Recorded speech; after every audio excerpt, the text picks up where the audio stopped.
बेआईन कलामुगुनी पथर खनि में दुई श्रमिकों मृतदेह मिलवा पर बीजेपी वरिष्ठ सदस्य रामचंद्र पात्रों नेतृत्व में एक सांबादिक सम्मिलन कर दोषी विरुद्ध में दृढ़ कार्यानुष्ठान दाबी कर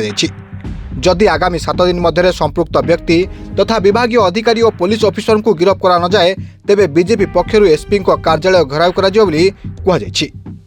देखो आपण तो कहते 2 जन मुझे मो पाखे खबर अच्छी काली 5:45 पूर्व 2टा शव उठे नहीं जाती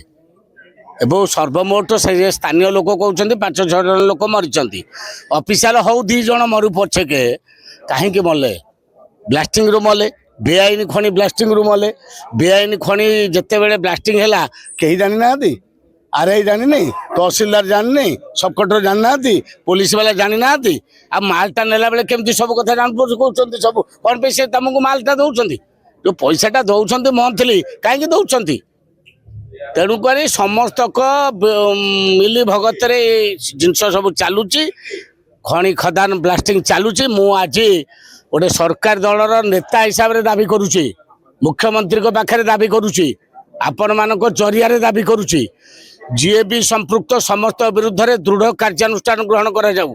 एवं तार संपत्ति अटैच करा जाऊ जो माने मले से 50 लाख टंका लाखे परिवार को साहाय्य दिया जाऊ।